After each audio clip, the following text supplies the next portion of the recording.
अस्सलामु अलैकुम वरहमतुल्लाहि वबरकातुहू। जैसा कि आपको मालूम है कि हमारा सिलसिला चल रहा था जादू की अलामात। अच्छा, आज हम डिस्कस करेंगे कि मज़ीद हम कैसे फाइनलाइज करें कि हम जादू का शिकार हैं या असेब का शिकार हैं। उसके लिए आज हम आपको बताएंगे कि हमने अपने चैनल के ऊपर एक रुकिया डाला हुआ है। वो रुकिया इस मकसद के लिए डाला हुआ है कि आप खुद उसको हैंड फ्री लगाकर, हेडफोन लगाकर गौर से उसको सुने और तन्हाई में बैठकर सुने। और सुनने के बाद जब आपकी तबीयत के अंदर कुछ तब्दीलियां रोनुमा होंगी तो आप समझ लेंगे आप जादू का शिकार हैं। ये कुरान के सुनने से जो अलामात जाहिर होती हैं, आज वो मैं आपसे शेयर करूंगा। आप जैसे ही तिलावत को सुनेंगे, कुछ देर के बाद मुमकिन है कि आपका जिस्म कांपना शुरू कर दे, आपके जिस्म के ऊपर वजन आना शुरू हो जाए, आपके कंधे भारी हो जाएं, आपका सर भारी हो जाए, आपकी आंखें भारी हो जाएं, ऐसे लगे जैसे गर्दन पे कोई आकर बैठ गया है, ऐसा महसूस करें। और ये भी मुमकिन है कि आपका सांस जो है वो उखड़ना शुरू हो जाए, सर दर्द शुरू हो जाए, ये मुमकिन है। और ये भी हो सकता है कि आपको घबराहट शुरू हो जाए, हार्ट बीट, आपके दिल की धड़कन बेतरतीब होना शुरू हो जाए।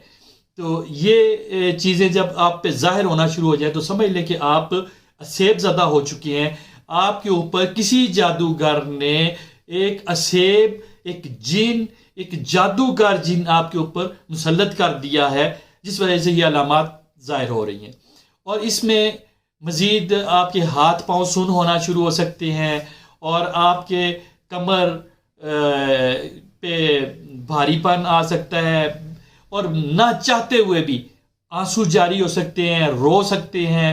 और उस तलावत को सुनते हुए यह भी हो सकता है कि जब कोई जिन बहुत ज़्यादा शरारती और अपने आप को ताकतवर समझने वाला हो तो उस तलावत को सुनने के बाद आपको बेसाख्ता हंसी आना शुरू हो जाए और बहुत ज़्यादा आप हंसें। ये भी इस चीज़ की अलामत होगी कि आपके जिस्म के अंदर कोई असेब या जादूगर ने कोई जिन दाखिल कर दिया है। वो पहले मैं आपको अलामत बता चुका हूँ कि जब जिन आपके बॉडी के अंदर दाखिल होता है उसकी अलामत होती हैं कुछ। अचानक जिस्म में कहीं टीस पड़ना, अचानक सर में जैसे नुकीली चीज़ कोई दाखिल होना, कोई कील दाखिल होना, या अचानक ऐसे लगना कि जिस्म में कहीं सुई चुभी है और कुछ देर के लिए टीस पड़ती है, एकदम फिर वो बंदा ठीक हो जाता है। तो ये अलामात हो सकती हैं। और एक और बहुत बड़ा ज़रिया होता है, वो होता है कि जब आप जमाई लेते हैं तो उस वक्त मुंह को जब आप खुला छोड़ते हैं, उसको आप मुंह को ढांपते नहीं हैं, उस सूरत में भी वो जिन आपकी बॉडी के अंदर दाखिल हो जाता है। इसीलिए अल्लाह के रसूल सल्लल्लाहु अलैहि वसल्लम ने जमाई लेने की जो आपको बताया कि आप सख्ती से एक तो जमाई को आप रोकने की कोशिश करो, और अगर जमाई लेनी भी हो तो फिर अपने मुंह को ज़ोर से आप ढांप लो, और इस तरह से वो फिर आपके बॉडी में दाखिल नहीं हो सकेगा। अच्छा, और एक वाज़े अलामत मैं आपसे डिस्कस करता हूँ कि अगर आपको कोई जिस्मानी मर्ज है, उस मर्ज के लिए आप डॉक्टर से जब जाकर राब्ता करते हैं, डॉक्टर को जब बताते हैं, डॉक्टर आपको रेकमेंड करता है कि आप ये फला टेस्ट करवाएं, और उस बीमारी के मुतल्लिका जब टेस्ट आप करवाते हैं तो टेस्ट के अंदर कोई प्रॉब्लम नज़र नहीं आता और वो आपका टेस्ट ठीक आता है। तो ये, लेकिन मर्ज अपनी जगह मौजूद रहता है, टेस्ट के अंदर वो डायग्नोज नहीं हो पा रहा होता। ये भी जादू की एक बड़ी अलामत होती है कि वो जादू से वो मर्ज आपको लगा दिया गया है उसकी एक। और समटाइम ऐसा भी होता है कि आपका एक मर्ज आप के ऊपर मुसल्लत है, उस मर्ज को आप इलाज कर रहे हैं मगर वो ठीक नहीं हो रहा, तो आप जब जादू का इलाज करेंगे साथ रूहानी, तो वो मर्ज ऑटोमेटिकली ठीक होना शुरू हो जाएगा। आप हैरान होंगे कि यार पहले तो वो दवा असर नहीं करती थी, अब वही दवा असर करना शुरू हो गई है। और कभी कभी तो ऐसे भी होता है कि एक खातून का वाकया मैं आपको बताता हूँ। वो बाहर के मुल्क से पाकिस्तान आती हैं और हमारे पास जब आती हैं तो अचानक बातचीत होती है, तो हम उस पर रुकिया जब करवाते हैं तो अचानक उसमें जिन हाजिर हो जाता है।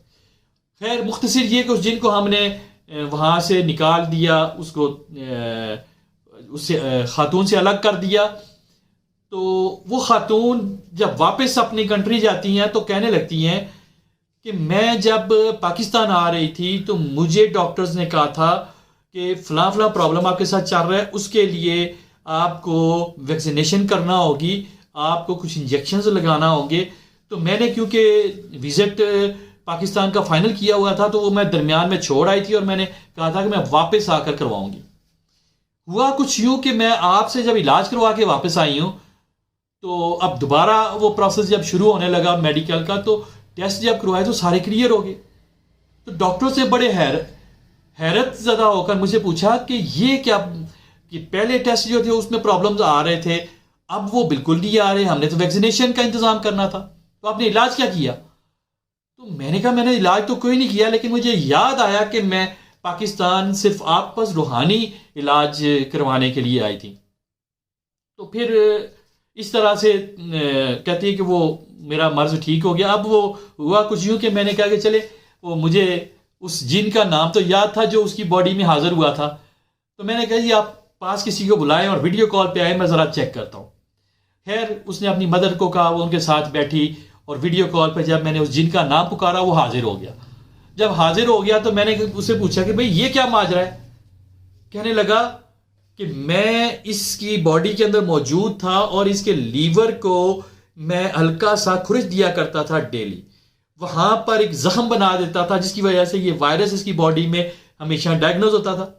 जब से मैं मुसलमान हो गया हूं मैंने आपसे वादा कर लिया है कि अब मैं ये हरकत नहीं करूंगा, तो अब मैंने छोड़ दिया है, तो वो जख्म भी ठीक हो गया, इसलिए अब वायरस भी नहीं मिलेगा, तो अब वो मर्ज इसको कैसे डायग्नोज होगा, है ही नहीं। तो इस तरह से भी कुछ अमराज होते हैं जो कि जिन्नात के पैदा करदा होते हैं। तो ये थी अलामात जो कुरान सुन के हमारी बात हो रही थी कि कुरान सुन के हम कैसे देखें कि हमारे ऊपर कौन कौन सी अलामात तारी होती हैं। तो इसके लिए आप यहाँ पर मौजूद हमारी वीडियो मौजूद होगी रुकिया तो शरिया, वो आप हैंड फ्री से हेडफोन से तन्हाई में बैठकर सुने और फिर इन अलामात को देखें कि इन अलामात में से कोई अलामत आप में ज़ाहिर होती है। अगर होती है तो आप असेबज़दा हैं, और अगर नहीं होती तो आप बिल्कुल खुश हो जाएं, आपको कहीं जाने की ज़रूरत नहीं, आप बिल्कुल हेल्दी हैं, रूहानी तौर पे सेहतमंद हैं, आपको कोई मर्ज नहीं है।